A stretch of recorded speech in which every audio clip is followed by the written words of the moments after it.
I lost a massive client in Miami because I asked one simple question. Did you busy? It sounds completely normal in my head, but to him, it was a massive red flag. He actually gave you a weird look? It was worse than a weird look. It was that polite, silent smile, the kind where they nod, but you can feel their respect for you dropping by 50%. That is the absolute worst feeling, the silent judgment. They will never correct you, but they definitely notice. Exactly. And the frustrating part is, I know busy means buttonron. I know did is for the past. So in my brain, did you busy yesterday translates perfectly. Why is it so wrong? Because you are translating word for word instead of understanding the system.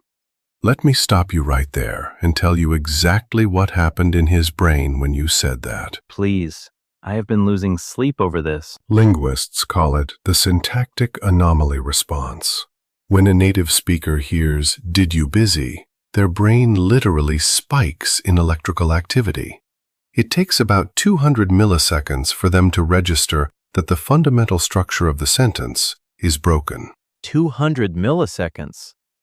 So before I even finished the sentence, he had already judged my English. Yes, because did and adjectives like busy are absolute enemies.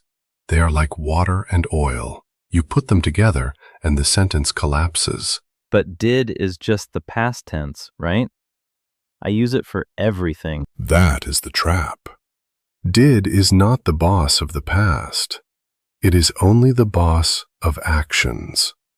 Moving your body, doing a physical or mental process, run, eat, play, think. Okay, actions. I can visualize that.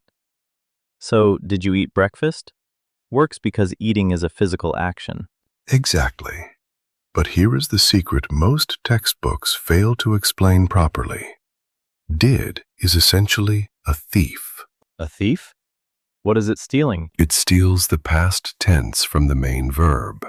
If you have a sentence like, "You went to the store," the moment you turn it into a question, did enters the room and steals the past tense. Ah, so that is why we say, did you go, and not, did you went. Bingo.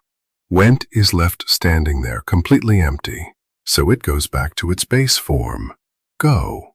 The thief already took the past tense. You cannot have two past tenses fighting in the same sentence. Wait, this actually solves a huge problem for me. I always say, I didn't called him, and I know it sounds wrong as it leaves my mouth. Because didn't is also a thief. It steals the ed right off the word called. So it just becomes, I didn't call him. Nice, simple, clean. I didn't call him. I didn't go. I didn't sleep. The verb stays naked. Yes, but now we hit the danger zone. Let's go back to your Miami client. Busy is not an action. You cannot physically busy. It is a state of being. Right. It is a description. Like happy, angry, or tired. Exactly. Descriptions, emotions, and locations belong to a completely different path. You can think of English grammar like a train system. Actions are on track A. Descriptions are on track B. And did only runs on track A. Correct. If you put busy on track A with did, the train derails. That is the 200 millisecond shock the native speaker feels. For track B, you absolutely need was or were. So the question to my client should have been, were you busy yesterday? Yes. Were you busy? Smooth, professional, perfect. No weird looks, no lost clients. It sounds so simple now, but in the heat of the moment, my brain just panics and grabs the first past tense word it finds. That is cognitive load. When you are stressed about an interview or a deal, your working memory shrinks. You stop thinking in English and fall back on translating from your native language. That makes so much sense. In Vietnamese, we just add da to show the past, whether it is an action or a feeling. There is no track A or track B. Exactly. Your brain is applying a Vietnamese grammar rule to an English conversation. It is incredibly common, but it is also the biggest barrier keeping people from sounding fluent. Okay, so how do I fix the panic? How do I stop mixing them up? Campo. You create a hard rule in your mind right now. Rule number 1. Did and was/were are mortal enemies. They can never exist next to each other. So, did you was is completely illegal. It is a grammatical crime. It physically hurts my ears when I hear it. Remember, only one captain per ship. You either choose the action path or the description path. Let me test myself. If I want to ask about someone's location, like being at the office, Location is not an action. Which track is it? figuring it out. Track B, description. So, were you at the office? Flawless. Now, ask me if I worked late. Work is an action. Track A, did you work late? Look at you. You did not even hesitate. The logic works every single time. It is like a mental switch. Before I was just guessing. I was tossing words into the air and hoping the listener understood me. And they probably did understand you. But understanding is not the goal here. Respect and authority are the goals. When you say, I wasn't busy, instead of, I didn't busy, you sound like you are in control. Wait, let's talk about negatives for a second. Saying were not is easy, but weren't is so hard for me to pronounce. I trip over it constantly. A lot of people struggle with that. The trick is to not break it into 2 syllables. Do not say, weren't. Compress it. It is one quick sound. Weren't. Weren't. They weren't at home. We weren't ready. Providing an alternative. Perfect pronunciation. If that still feels too hard during a fast conversation, it is completely acceptable to say were not to emphasize a point. We were not ready.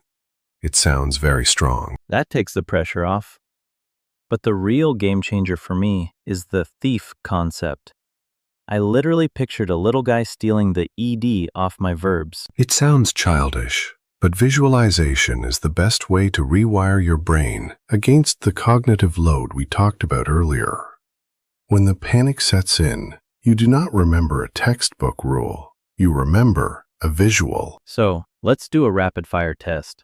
Throw scenarios at me. I want to build that muscle memory. I love it. Okay, topic. Last night's dinner. Ask me about the action of cooking. Action. Track A. Did you cook dinner last night? Spot on. Now ask me if the food tasted good. Description. Description. Track B. Was the food good? Excellent. Notice you used was because food is an it, singular. Now ask me about my friends. Were they there? Friends. Plural. Location. Were your friends there? Yes. And did they leave early? Leave is an action. Did they leave early? Man, this is actually fun when you stop guessing. It is empowering. You are no longer hoping to be understood. You are commanding the language. But I have a trap for you. Uh-oh. I am ready. Hit me. The word have. If I want to ask if you owned a car last year, which track is it? Having a car feels like a state. So, were you have a car? No, wait. That feels completely wrong in my mouth. Your instinct is right to stop. Have is a verb. It is an action of possession, so the thief rule applies. Did you have a car? The thief steals the past tense from had and turns it back to have. Exactly. You never say, did you had. You only say, did you have. You just sidestepped one of the biggest traps in English grammar. This completely changes how I will speak in my next meeting. No more, did you busy? No more silent judgments. The next time you talk to that client in Miami, You are going to sound sharp, confident, and professional. It is all about track A and track B. I can't believe a simple logic rule like this could have saved me so much embarrassment. Why didn't anyone teach me this in school? Schools focus on memorization. They tell you, memorize this chart. But the brain under pressure rejects charts. It needs concepts like the thief or the two tracks. That is how you survive in real conversations. Well, I am throwing the charts away today. Actions get did. Descriptions get was or were. The enemy rule stands forever. And anyone watching this right now, I want you to test this in the comments. Pick a memory from yesterday. Write one action sentence using didn't and one description sentence using wasn't. We are watching. Yes. Prove you can control the thief. I will be reading them too, mostly to make sure I am not the only one who used to say, "Did you busy?"